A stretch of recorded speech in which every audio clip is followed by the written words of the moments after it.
ನೋಡಿ, ಮಲೆನಾಡು ಸ್ಟೈಲಲ್ಲಿ mutton dry, mutton ಸುಕ್ಕ ಅಂತಲೂ ಕರಿತೀವಿ. ತುಂಬ ಚೆನ್ನಾಗಿ ಬರುತ್ತೆ, ಮಾಡ್ಕೊಳ್ಳಿ. ನೋಡಿ, ಈ ರೀತಿ ಮಟನ್ ತೊಳೆದಿಟ್ಕೊಂಡಿದ್ದೀನಿ. ಸ್ವಲ್ಪ ಮೆಂತ್ಯ ಸೊಪ್ಪು ಈರುಳ್ಳಿ ಹಾಕಿ ಈ ಥರ ಫ್ರೈ ಮಾಡ್ಕೊಂಬಿಟ್ಟು ಮಟನ್ ಹಾಕೊಂಬಿಡೋದು. ಸ್ವಲ್ಪ ನೀರು ಹಿಂಗೆ ಬರ್ತಾ ಇದ್ದಂಗೆ ಉಪ್ಪು ಹಾಕ್ಕೊಳ್ಳೋದು. ನೋಡಿ, ಉಪ್ಪು ಹಾಕ್ಬಿಟ್ಟು ಒಂದು ಅರ್ಧ ಖಾರ ಪುಡಿ, ಒಂದು ಅರ್ಧ ಧನಿಯಾ ಪುಡಿ ಹಾಕಿ ಒಂದು 3 ವಿಷಲ್ ಮಾಡ್ಕೊಂಬಿಡೋದು. ನೋಡಿ, ಇದು 4 ಲೋಟ ನೀರು ಹಾಕ್ತಾಯಿದ್ದೀನಿ. ನೀರು ನಮಗೆ ಬೇಕಿದು, ಬೆಂದಿದ್ದ ನೀರು. 4 ಲೋಟ ನೀರು ಹಾಕ್ತಾಯಿದ್ದೀನಿ. ನೋಡಿ, ಹಾಗೆ ಹೋಯ್ತು.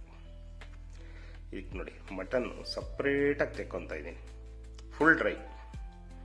ನೋಡಿ, ಈ ನೀರಲ್ಲಿ ಬೇರೆ ಐಟಮ್ ಮಾಡ್ತೀನಿ ನಾನು, ಅದಾದಮೇಲೆ ತೋರಿಸ್ಕೊಡ್ತೀನಿ.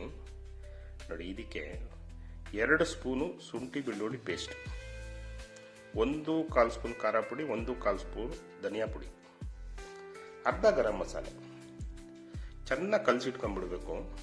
1 ಸ್ಪೂನು ಮಟನ್ ಮಸಾಲ ಬೇಕಿದ್ದಕ್ಕೆ. ನಾನು ಹಾಕ್ಕೊಂಡಿದ್ದೀನಿ ಬೇರೆ ಕಡೆ. ನೋಡಿ, ಈ ರೀತಿ ಕಲಸಿಟ್ಕೊಂಡು 1 ಅವರ್ ಎಣ್ಣೆ ಹಾಕ್ಕೊಂಡು, ಈ ಎಣ್ಣೆಲಿ ನಿಧಾನ ಇದ್ದೀರ ಬಿಟ್ಕೊಂಡ್ಬಿಟ್ಟು ಒಂದು 15 ನಿಮಿಷ ಬಿಟ್ಬಿಡ್ಬೇಕು.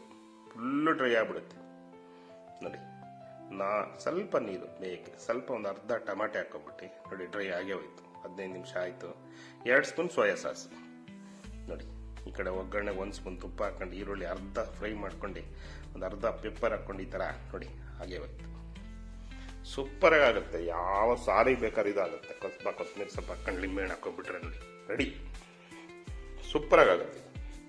ಮಾಡಿ ನೋಡಿ, ತುಂಬ ಚೆನ್ನಾಗಿರುತ್ತೆ. 3/4 kg ಮಟನಿಗೆ ಮಾಡಿರೋಂಥದ್ದು ಇದು. ತುಂಬ ಚೆನ್ನಾಗಾಗುತ್ತೆ.